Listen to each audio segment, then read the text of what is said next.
Hey everyone, today we're going to take a look at the Tower Hobbies F6F Hellcat. If you've been following warbirds at all, you realize there aren't many models of the Hellcat for some reason. There are some of the F4F Wildcat. You can find some of the Bearcat, and of course you have two options for the beautiful twin-engine F7F Tiger Cat, and even the F14 Tomcat. But very few models of the F6F Hellcat. So before we get into the specifications of the Tower Hobbies model, let's give a quick history on the Grumman F6F Hellcat. When World War II broke out, the frontline fighter for the U.S. Navy was the F4F Wildcat, which they quickly found out was really no match for the Japanese Zero. So, taking the lessons of what they learned in the early conflicts of World War II against the Zero, they brought some of the pilots back to give their feedback to the engineers and designers at Grumman so they could figure out how to design a better aircraft. The result of that was this, the F6F Hellcat. It made its combat debut in September of 1943 and went on to really be one of the dominant fighters in the Pacific. It competed against the mighty F4U Corsair, and really the Corsair had a lot of problems with visibility on landing on a carrier. That huge prop out front made it very difficult to really see the carrier on landing, and because the aircraft sat up so high as well, it just had a lot of difficulties in trying to get the aircraft on board an aircraft carrier. So that's why the Corsair was really moved out to the Marines to become more of an island-based fighter, and the Navy adopted the Hellcat on their carrier until the British actually figured out how to land a Corsair on a carrier successfully, and then you saw both actually being operated from carriers. The Tower Hobbies model features the paint scheme that the U.S. Navy would have used in 1943. Which is actually my favorite paint scheme on any of the Navy aircraft, and that's the tricolor. You have the dark blue on top, kind of a light blue, almost kind of it's kind of a weird bluish gray in the center, and then a kind of a real light gray to white, depending on how the model is painted on the very bottom. So it really makes a beautiful looking aircraft. Another reason why I know it's from the paint schemes from 1943 is it includes the red around the national insignias.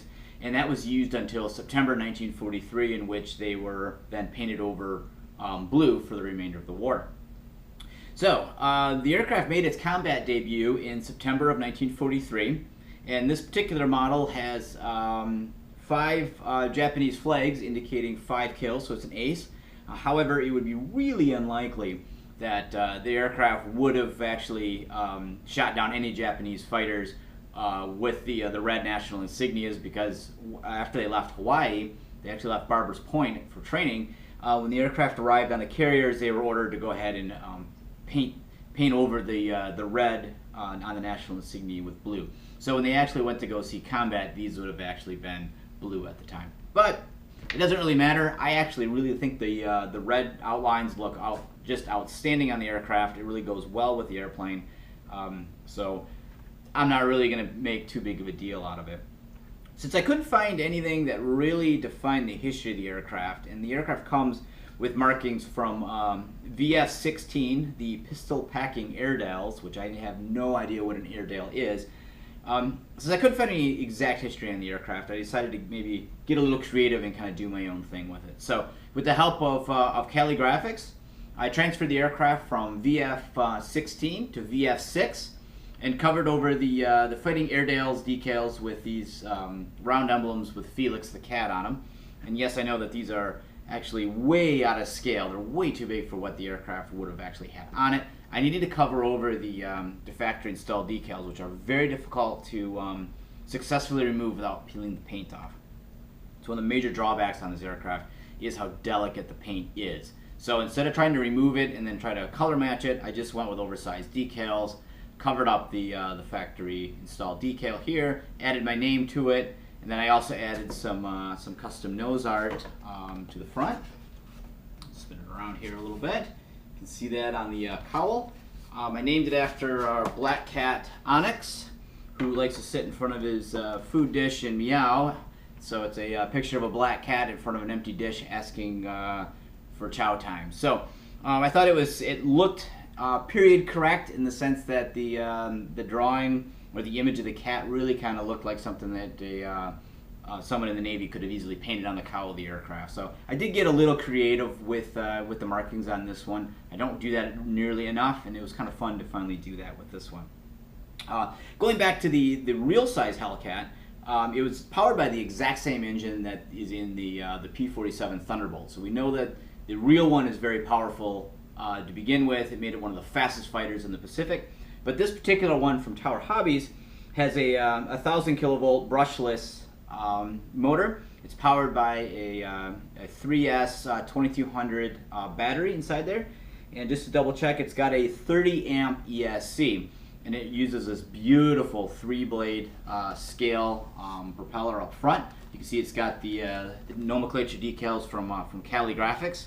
Of course, Cali does all the graphics for all my aircraft, and I highly recommend using Cali for everything. However, if you do the nomenclature decals on this one here, be advised that when you go to peel the carrier film off the decal, you may actually peel some of the paint off. So you may have to be a little selective on what decals you want to use, because you may end up having to do some touch-up paint around it. I had to do that on the markings here for where the wings become folded. That little witness line there, when I installed it on one side, it actually peeled a lot of the paint off. So just be aware of that. The aircraft is coated in Minwax polyacrylic, and then I also did a couple of layers of clear coat over the top and bottom in order to protect it. So the Tower Hobbies model, it's known as a RXR, receiver ready. So because it does not come with a receiver, I went ahead and installed a Lemon 7-channel stabilized receiver. I also went with the satellite remote or satellite receiver in the back. This is my first time using a Lemon. I'm pretty excited to give it a shot. I hear nothing bad about them. I adjusted the pots so they're at 9:30 for the ailerons and 10 o'clock for the elevator and 10 o'clock for the rudder, and that controls the amount of I guess you could say dampening force that the stabilizer adds. The aircraft is fairly lightweight. It's one of the lighter weight airplanes I have, and because of that, I decided the stabilizer is probably a good idea. It's also going to be a hand launch and belly land only, because I actually bought this at an estate sale for $35. That's a really good deal, considering that new, it's about a little over $100, which is still an amazingly good price. It's almost half the price of what you would find from like E-Flight. So it's an incredible bargain. You can easily get one of these brand new for about $100. Put a receiver in it, like I did here, throw a battery and you're ready to go. But because it's going to be a belly lander and hand launch aircraft only, I also went ahead and added the skid plate you could find from the E-Flight P-47. It's that 44-inch model, so that's underneath here. I also added some clear Gorilla Tape over some of the surfaces that are going to get kind of beat up a little bit from belly landing. So the model you get from Tower does include landing gear. However, my used one for $35 does not. Not a big deal. I don't have any plans to ever fly it off the grass anyway, and I don't have a paid service to fly it from. A couple other things that I did to the aircraft that are going to be a departure from what you get from the factory. I added a little plastic tab on the back. It's magnets that hold on the canopy, but I added just a little bit of a pull tab here to kind of prevent wear and tear on the foam. I also added this little post here to help keep the battery from sliding back and forth. It does have Velcro on the battery, however there's no battery strap, and I'm a little worried about the battery coming loose. So I'm going to continually work on that before I really get into aerobatics with it. So we already went over, we have the Lemon receiver installed. Because I fly with all the same batteries, ES3 connectors, I switched the connectors over to ES3 so they'll plug right into my battery. And then I also went ahead and pulled off the canopy and detailed the cockpit a little bit. The pilot comes in kind of a very generic gray with a brown leather hat, so I took care of that, added just some extra detailing inside there, painted him up, added his Mae West flight preserver, made him look a little bit more authentic. Then I also went through and, of course, added a little bit of weathering. Navy aircraft were typically kept fairly clean. but it doesn't take long with that giant engine up front here to get some exhaust staining. So I did that with some pastels, a little bit of minor staining around the gun ports and around the wing folding mechanism, but for the most part I did very little weathering to the aircraft. Overall, I'm really impressed with the aerocell foam that is used on this model. The fit and finish looked to be pretty good.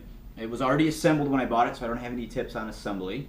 But overall, I think this is going to be a really great airplane. It's kind of amazing that more people aren't buying these Tower Hobbies airplanes. They're incredibly inexpensive.